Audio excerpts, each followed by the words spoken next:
So, okay, so we can't. Okay, still waiting on the. All right, I think we are live. Oh my God! Yay! I am so excited. So, welcome everyone. If you would do us a kindness and just type in your name and where you're from, that would be great. And if you want to type in a question that you want to make sure that we answer today, please go ahead and do that. But we'd like to know who's joining us for however long you can join us. We're going to be on for about 30 minutes of content and Susana and I bantering back and forth. And then we'll take some questions and then we'll wrap it up and let you go back to your day. So, hey, to my folks on the West Coast, Susana is out there in the California area soaking up some sun rays and some warm weather. So she got her coffee. And for the rest of us in different parts, we're either got coffee or we have got our lunches. So whatever it is, thank you. I see Sabra's chiming in from Ohio. She said, "Go Bucks." Rachel is in the OC, baby. All right. Hi, Rachel. All right. Thank you. Some other people out there, they haven't chimed in yet, but that's okay. We're going to go ahead and get started. I am so incredibly excited to do this today. Janet hey, my auntie is joining from Los Angeles. I shouldn't say that. That's Janice Jones is joining us from Los Angeles. Yay, go Janice. Jennifer from Ohio, thank you so much. So I am excited to have Susana Rinderle here with me today. I'll tell you how this whole thing got started. I was talking to a colleague of mine. Many of you know Sanaa Rasul, and she's like, "When you going live? When you going live?" And I said, "Girl, I don't do live. I do recorded, you know." I'm never ex baby. And she was like, "No, you need to go live." And so she taught over a couple of months. She actually talked me into it. And I said, if I do it, I just want to have some real people. This cannot be real scripted. We can't, I want experts, people who are not afraid to, who've been in the C-suite, who work with C-suite leaders, who know what it's like to be an executive, because I think we sometimes glamorize being at the most senior ranks in an organization, from senior to senior vice president to C-suite to board members. And there's nothing glamorous about it. There's real work. That's why people get paid what they get paid. And so what I wanted to do was just have some real conversation, some real talk with some real leaders. And so Susana is like, we were on had a conversation a couple of weeks ago. And I said, "Girl, you have got to be my first guest." And she said, "Well, if we do, then we have to talk about this, And so that's our subject for today, has some cuss words in it. And let me explain something to y'all.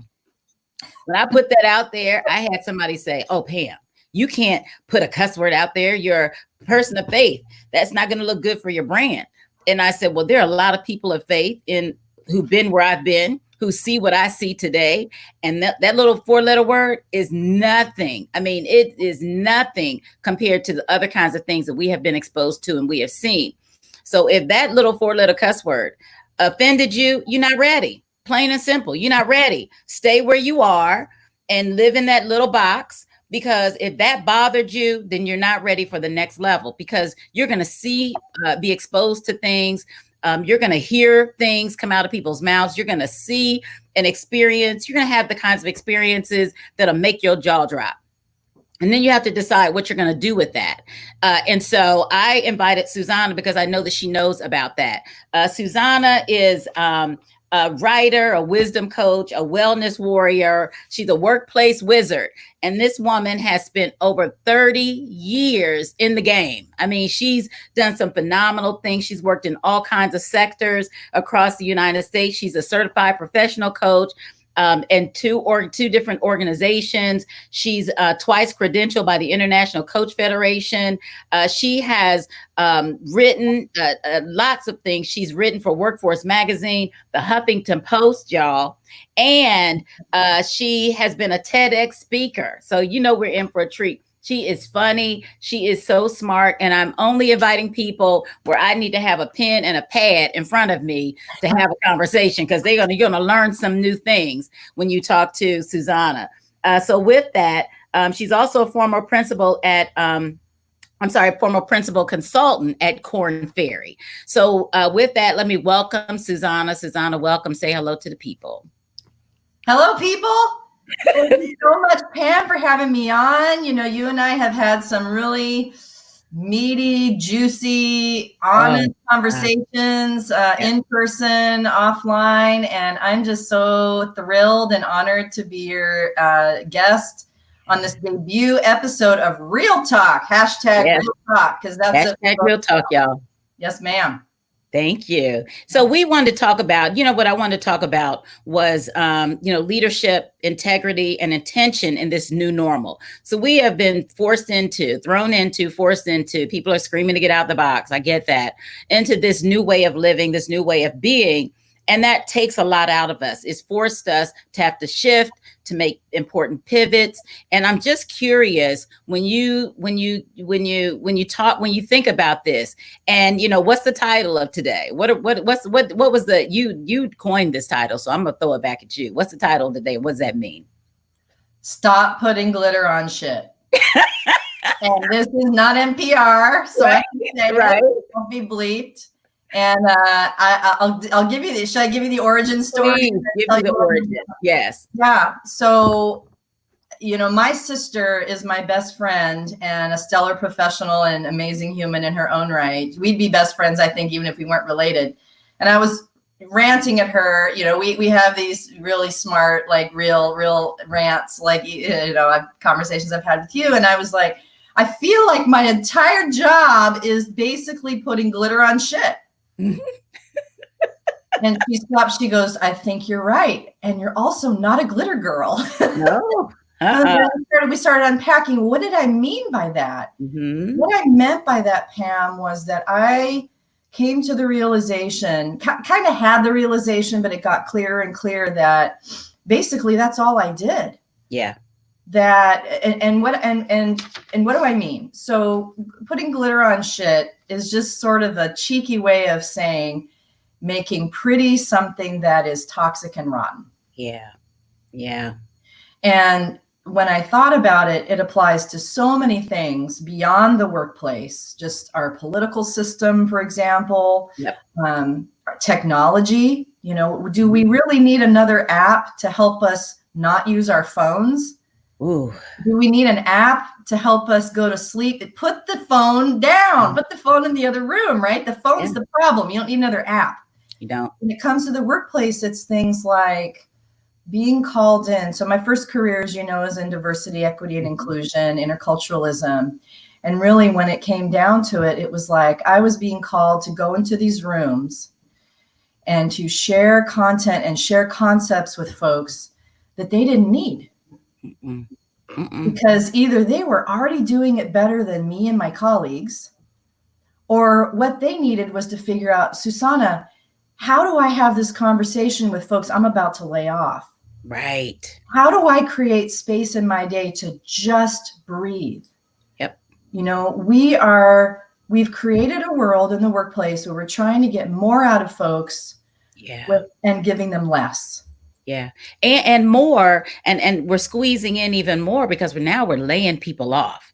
We're furloughing people, that could turn into a layoff, but we're squeezing more out of people. And what people often forget is that's a lot of pressure on leaders. It might look like we're sleeping well at night, but really you're not, because that you're affecting someone's life. And there's two conversations, as you said. There is the real conversation that happens behind closed doors about who gets to stay and who has to go. And then there's a conversation, and that's a painful conversation to have, right? And then there's the conversation, the face you have to put on for the public, for the audience, for your employees that says, this is, it's painful. This is a decision that I've made. You can't blame anyone. Real leaders take responsibility. They're not blaming, but they're putting, glitter on it. And they're saying stuff like, I had to make a tough decision, when really that decision might not have been theirs in the first place. And then some of it is, how often or how much can we be really honest with employees and say, you did this to yourself? Because if you've been performing the entire time, we might not be having this conversation about letting you go, because we don't let go of real good people. Those are not the first ones. They're the last to get cut.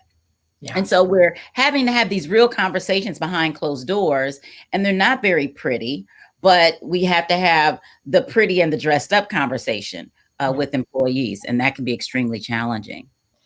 Yeah, and people are hungry for real talk. We see that on the national level. We see that, you know, there's research behind it. And of course, I've been a leader myself in an organization. I recognize that there's a fine line you have to walk. Yep. But people are hungry for that. And it goes beyond the communication. It goes systemically.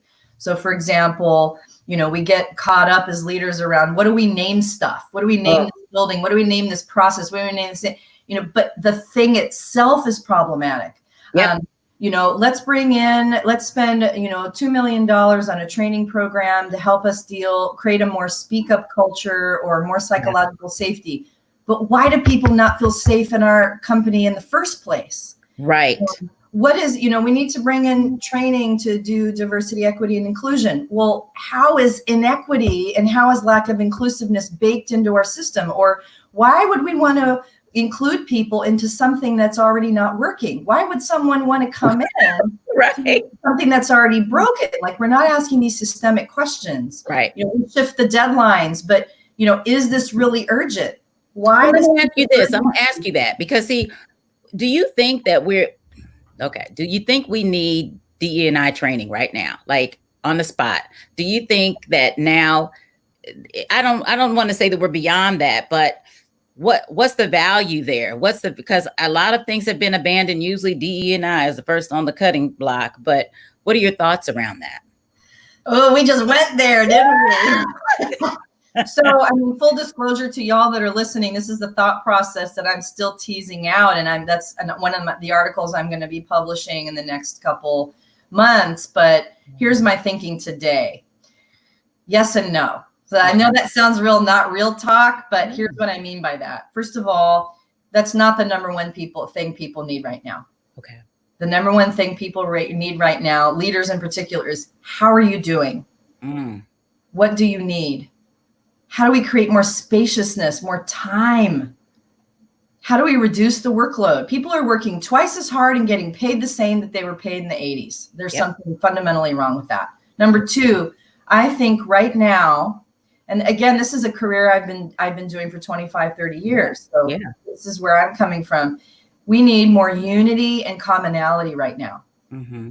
There's too much divisiveness. There's too much what makes us different.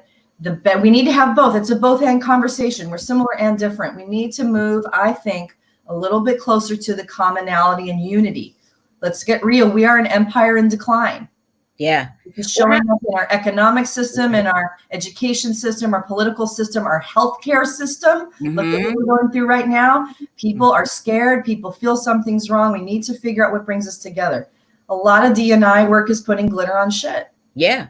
So how would you, so you made some really, I think, really great points about real talk.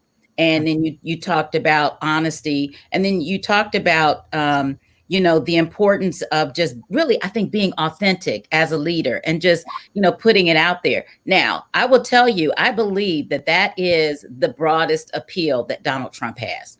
I think that his appeal is to the average person who's tired of people putting glitter on it, right? And they want someone that's going to tell it like it is, and sock it to the institution, to the man, right? Mm-hmm. And so he's been in it, he's been socking it, but he's also benefiting from the sock. But we're gonna leave that alone for now. But so he's that real talk kind of person. Whether that's true or not, that's not right. Yeah. So talk. If you were to advise him and his cabinet in this age, how would you advise him and other leaders how to adjust their conversation to be what we need in this time? Well, when I think of leadership, integrity, and intention, I think I would direct my comments to someplace other than the current cabinet. But if we're thinking about leaders that are dedicated to those values, then I would say, first of all, you already have what you need. Mm-hmm. Stop paying consultants. Listen to your people. All we do as consultants is go in and listen to your people and tell you what they're already saying. Second, stop tolerating bad behavior. Ooh. When people are not behaving in a way that is supporting the values of the organization, it's an organization. You're here to meet a goal. Not meeting the goal, recalibrate, recover, or remove. Wow. Stop paying for trainings, do your job. And this is another reason that I think D&I is not the number one thing that people need right now, is that, first of all, most of the most equitable people and leaders I've met are not D&I professionals. Wow. They're y'all. They're Wow. you that are in the trenches making the hard decisions and doing doing this every day. D&I is really a both and. Effective leadership is inclusive leadership. Mm-hmm. And a lot of y'all are already doing it. And finally, the last thing I'll say is, what we really need now is leadership. We need art. We need healing. We need spaciousness. We need time, because that, from a brain science perspective and from a body full healing perspective, is what feeds the imagination that we need to solve these real problems. One of the things that a lot of us have known for a long time, but the pandemic has made really clear, Pam, is that most of us are non-essential workers. So then what are we doing? Right. And I hate that non-essential stuff anyway, but yeah. Right. How are we contributing something that is meaningful, that is purposeful, that really has added value over time? This is a fundamental conversation that's about more than just how do we package this message. So that would be my message to leaders is, a lot of you already have what you need. Stop the madness, create an island of sanity wherever you are, an oasis, listen to your people, put the money and the resources where it needs to go. Absolutely. And Sana typed in, she said, bad behavior toleration is the most pervasive cancer in any organization. Yep. And now, we're in this sort of virtual world and we're trying to come back out. And I'd love to hear other thoughts. What questions do you have? What are your thoughts around, this topic? And what are your thoughts? What are your comments? What are your questions? Join in the conversation with us. But what I think is so important is that we hold people accountable. You cannot hide as much as we think we can virtually. You can't hide. You're either doing the work or you're not. And leaders have to learn how to do a better job and a more effective job at holding people accountable. But here's what I'm finding is more and more didn't know what people were really doing in the first place, because we relied on eyesight. Yes. And can I say something about that? Yeah. I just read an article yesterday about all of these new apps and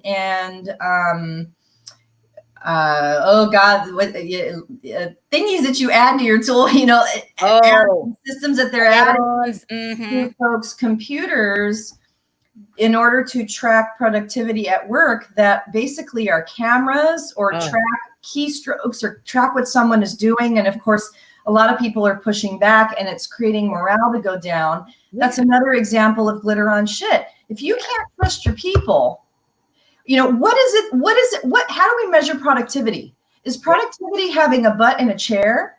Is productivity doing a thing? Or is productivity actually adding value? Millennials were the first to start to shift the conversation. It's like, I don't need to be in a place or in a chair or even do my work at a particular time. What is it that you want what is it that you want me to accomplish? With what level of quality and by then? And let me dictate the how. Yeah. As long as I'm getting it done. I mean, when I worked from home, before I left, and now I have to work from home, but before I started my own consultancy, my own business, working from home, it was hustle, and I might not be physically there during the regular business hours because my work time was, doing some things during the business hours in those meetings. But I was, round the clock. I was late night, early morning. And so I might take a break in the middle of the day to escape some of the madness and then hop back on, respond to those emails. But, how I do the work, people want control over where they do the work, how they get to do the work, who they get to work with. Just give me the tools and resources, throw me the football. I know how to make a touchdown. The problem is the leaders want to hold the football, tell you where to run, how fast to go. Oh, go over here, toss it to this person. Can I make some decisions about how I get this work done? It makes no sense. So I think that we've got to step back as leaders. And like you said, allow people to get the stuff done. Our job is to hold people accountable, give them the work, tell them what you're going to measure, how you're going to measure it, and let them run with that football. Jennifer said HR has become essential now that they realize our value, and HR leaders better be delivering on some value. So it's more than just being there and waiting. And it's like Jennifer is saying, and I know Jennifer, she's a value add person. So you're not going to have her on your team and she's not going to deliver. Not all HR people are made like that. And so organizations are going to be looking to HR leaders and other leaders to have some answers, and something beyond an app. Thank you very much. Can we just have regular old conversations with people, but have real conversation?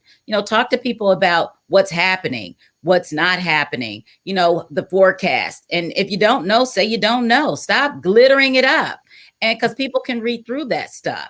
And on the other side of this, you're going to lose them. Okay, stop talking, Pam. Susana, let's turn it back over to you. I don't see any other questions, but please type in your questions and your thoughts about this. Yeah, and thank you, Sana, I hope I'm pronouncing your name correctly. Yeah. Sana, for your comments. Yeah, I mean, and I think also, Pam, that something else that is an invitation is, leadership, intention, and integrity is also about the big picture. Mm-hmm. How can it be a both and conversation, not an either or? I've been in so many meetings where the single focus is on the financials. Yeah.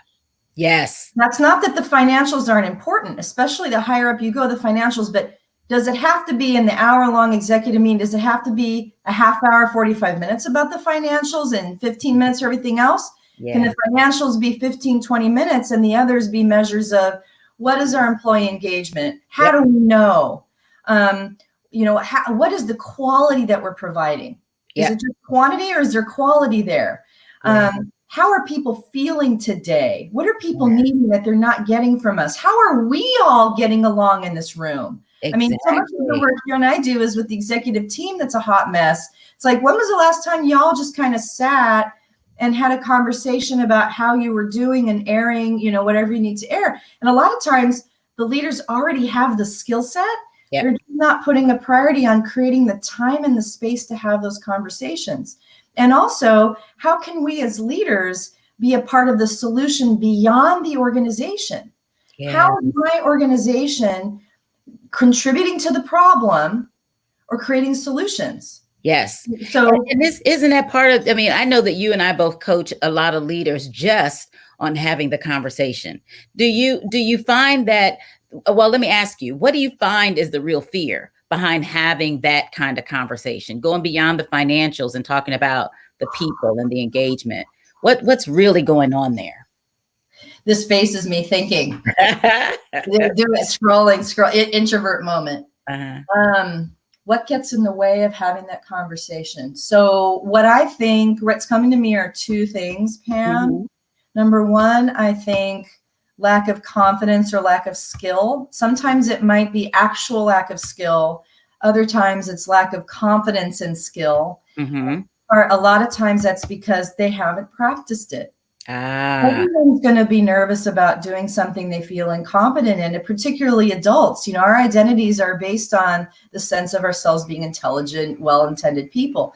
So that fear of vulnerability, that fear of making a mistake, that fear based in reality of not having practiced. Mm-hmm. I think the second thing is that is not as highly valued as other things. Yeah. This whole emotion, thank goodness for Daniel Goleman and his work in emotional intelligence. He just kind of normalized with science what we already know to be true, which is that our bodies don't stop at our necks. Mm. And a lot of my work in somatics and in body-focused coaching and resilience and stress management is all about the knowledge that we have now that chronic stress and acute trauma don't live in our brain as much as they do in our bodies outside of our brain. Our bodies do behaviors from those places that our minds and our emotions aren't always aware of. So the full human, can we create a more humane workplace? Can we create a workplace? One of the core values of diversity, equity, and inclusion is allowing people to bring their full selves to work. Now, I don't know if the full self is the goal. Like, I don't know if I need to show up in my PJ. Right. There's some days, maybe that's a discussion about where the line is, but I think the intent is well put in that we are full human beings. I think one of the beauties of the pandemic too is it's allowed us to bring a certain level of humanity to our work that was also seen as not executive presence or not professional, in that here's my house, here are my kids. I was on meetings recently with a gentleman who, it was also worth noting, he was the only man of color in the meeting. Wow. And he had his 2 babies on his lap during this meeting. Wow. And I was just like, what a way to be a leader, to show integrity, to show vulnerability, to show full personhood. I personally believe that is a positive shift in our culture and our work culture, where we're more permitted to be humans. Yep, absolutely. And if you think about it, the organizations that allow that to happen are way more successful. But I think that there is a fear of backlash, like I don't want them to know too much about me. We need to draw a line. And what we're finding is, and I love what Janice said, she said, that what she's learned about the virtual world is that you get to see the real deal. In the office, you can put on a false face, which is counterintuitive, because you would think in the office, you can't hide anything, but we're used to that. I can put on, for hundreds of years, we've been able to fool people. And now we're at home. I can't hide the kids screaming and running in the background. I can't hide the dog barking or the fact that my husband likes to mow the lawn in the middle of the day. And I've got meetings going. I can't hide that, So I got to be able to adjust and honestly just be real. So if finance is on the right-hand side of the CEO, then HR and your people stuff has to be on the left. Because if you don't have the people on the left, I should put my hands in so y'all can see them, right? So if you don't have the people on the left, you can't have the money on the right. And I think a lot of organizations are starting to realize that. Sana writes, leaders must communicate authentically by acknowledging what they do well and what they don't do well, because our employees already know, but they are wanting for you to acknowledge it and then do something about it. Amen to that, sister. Yes. It's called being vulnerable, being real, snap it up. We're so afraid that people are going to, judge. They already judging you. They already talking about you. So, just be real, be your real, authentic self. And in that, care, genuinely and authentically care about people. And as Sherry said, what is valued is practiced and rewarded, and people will appreciate it. And I think part of the reward that leaders will get, because there is a fair amount of what we have to kind of still, maintain from an executive presence perspective. You don't have to put it all out, but there's a level and a degree of vulnerability that is important for leaders, especially during now. But yeah, go ahead. You sparked something for me, Pam. Couple things. Number one, I just want to put some empathy. I mean, one of the things we know is that as leaders rise up in organizations, the more isolated they become. The thinner the air gets up there. Go ahead. Right. That's because of the function of power. People are less likely to be frank with you the higher up you go. So let's just be real about that too, and be empathetic about the limitations that causes. And also, the higher up you go, the more visible your mistakes, and the higher the stakes in many cases. So I can hear some people in my past saying right now, well, Susana, that sounds all great, but in practice, it's really hard. Yes, it's really hard. There are mistakes that are going to be made. And I would say, and using myself as an example, this was my choice. And I think every leader needs to make a choice for themselves. It's part of the integrity and intentionality. I erred more on the side of vulnerability than not. Yeah. And did I make a couple mistakes? Yes. And did I also create an environment where then people could be more themselves and we're less caught up in all that other emotional stuff and we're able to focus on the task at hand? The second thing I want to say is that, you know, we're not all equal when it comes to our ability to be vulnerable in the workplace and the stakes. So if we're women, if we're people of color, if we have a visible disability, if we're LGBTQ, you know, being vulnerable is a different scenario than someone who might be in a male or a white or a middle-aged, you know, body. So taking that also with a grain of salt in terms of always thinking to yourself around what are the pros and cons, what are the stakes here, I think is important in terms of vulnerability. But being more human, you know, I'm a huge fan of sci-fi. And I love all the shows. Like I'm deep into Westworld season 3 right now. And there's a real theme in a lot of our art right now around robots and androids and artificial intelligence. And let's be real, I think it's because we know that's coming. And so how can we be what no machine can be? How can we be human? And all of that, and not just the computer here, how can we be fully embodied in the work that we're doing, fully present and fully mindful of our impact, not just on the person in front of us, Pam, but more broadly in our organization? Yes. And let me ask you this, because I think Sherry writes a really good point. She says, you know, this is why coaching is such a valuable tool for leaders, you know, a safe and trusted place to work through and, you know, how to be vulnerable and how to hold up to scrutiny. I mean, when I was promoted into the C-suite, I mean, whoo, Lord, you talk about your neck on the chopping block. And I'll tell you, my saving grace was the relationships that I had made throughout every level of the organization. And I mean, I was getting information from them that I'm like, how did you know? How did y'all know this information? And there were, you know, and one of the things that I learned in all of this is that people do business with, they build relationships with, they give information to people they know, they like, and they trust. You know, that is my mantra. So being a consultant, I mean, that having that experience and then moving that into consultancy and coaching for executives meant, you know, I focus on teaching them how to be relatable, you know, how to hold up to scrutiny, because people are going to talk about you, whether you're doing the right thing or the wrong thing. And that's where a lot of us fall apart because we want to be so liked and loved and, you know, and beloved. But not everybody's going to like you and not everybody's going to love you. But the people that do know you, like you, and trust you, those are the people that you're going to be able to rely on to support you during really tough and challenging times. Because it's not about what you know in these days. It's about who you know, and of the people who know you, how many of them like you and trust you to do and to be what you're supposed to be. Thoughts? And I learned I love that you talked about trust, Pam. I learned a really hard lesson about trust earlier in my career that I'm still learning. For me, integrity, it's one of our topics today. Integrity has long been my highest personal and professional value. And while I'm not perfect, that is one thing I've gotten feedback that I'm known for. And I used to think of it in terms of, so I got some feedback maybe 15 years ago that I wasn't entirely trusted, that people didn't entirely trust me. And that really hurt my heart because I was like, what do they mean? Like, I'm super honest. I always keep my word. When I say I'm going to do something or be there, I always do that.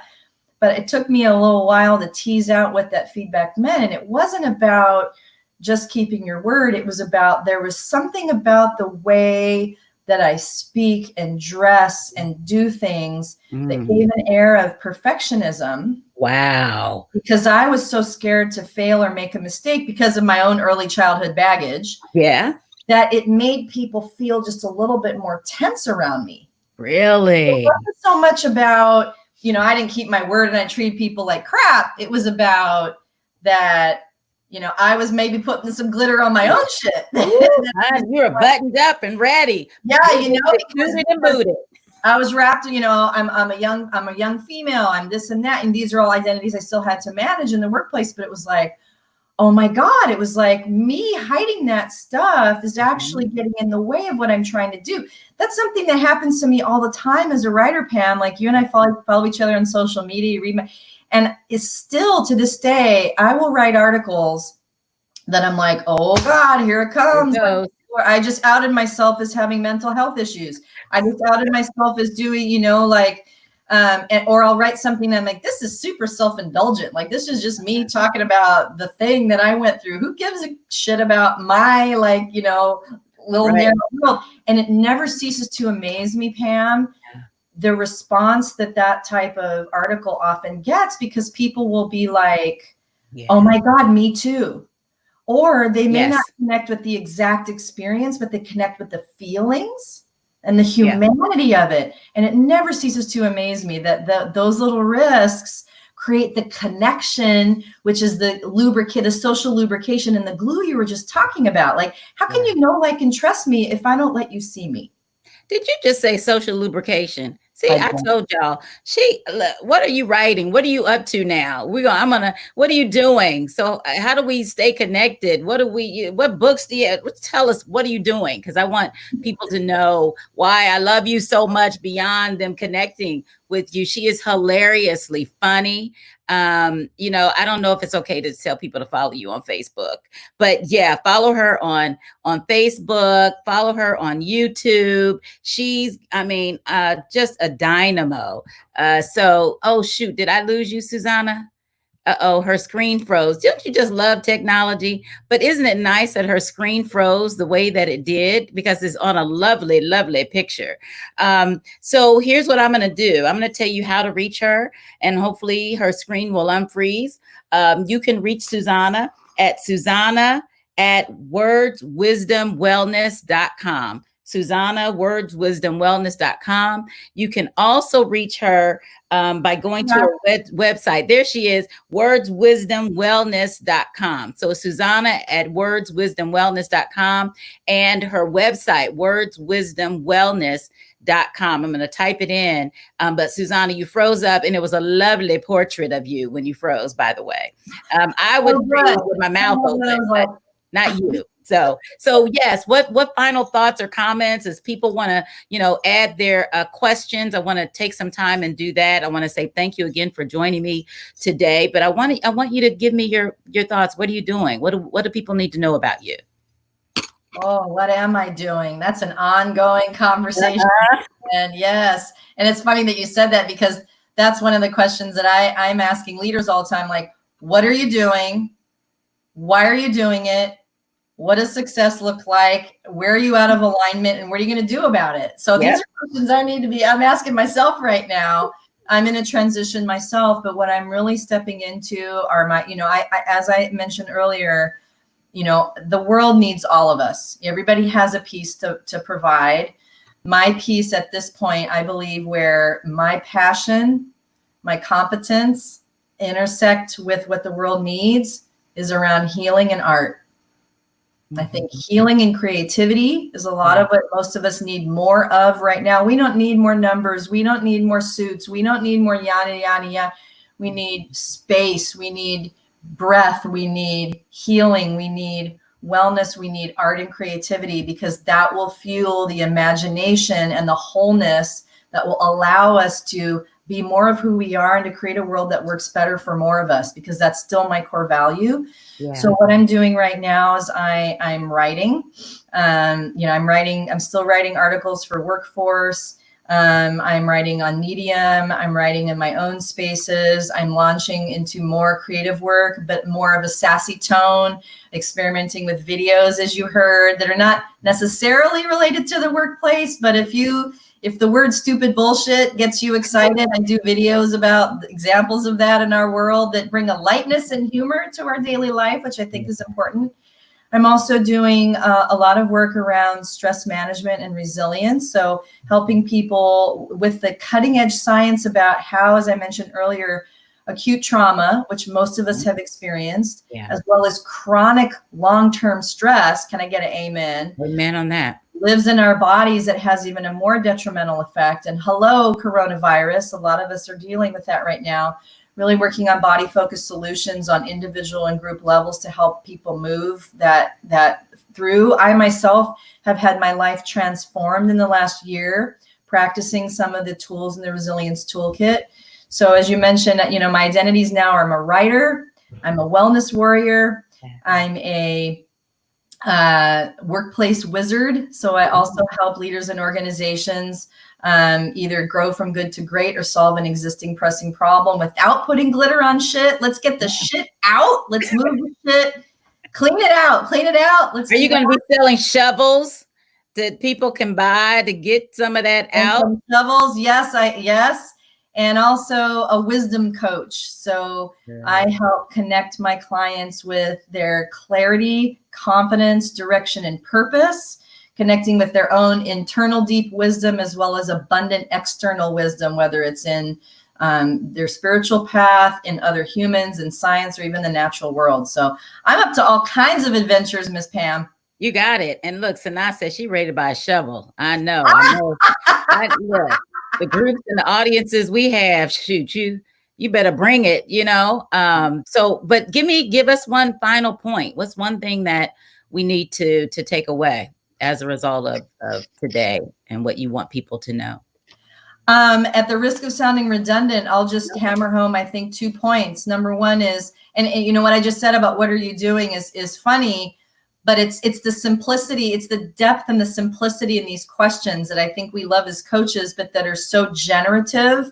I have a good friend of mine back, I'm an LA native, but I was gone for 21 years. I spent 14 of those in New Mexico, which I think where I was living when we met. Yeah. But, we used to have lunch all the time. He's the leader of a LGBTQ organization there. And we used to have lunch and sort of talk about our work and our life and what was going on. And one of the things that became a thing between us is I would say, like, what are we doing?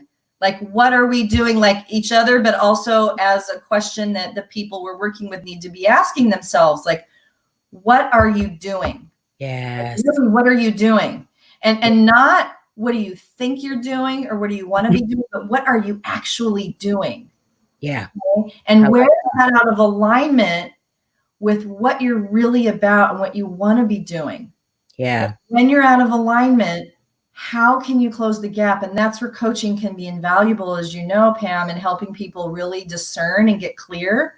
Yeah. That's the first point, which has subpoints. And then the last point again is most of y'all already have what you need. Mm-hmm.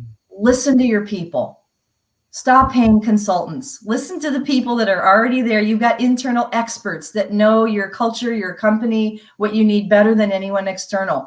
A lot of us externals, that's what we do. We go in and we say, listen to your internal people, and stop paying for trainings.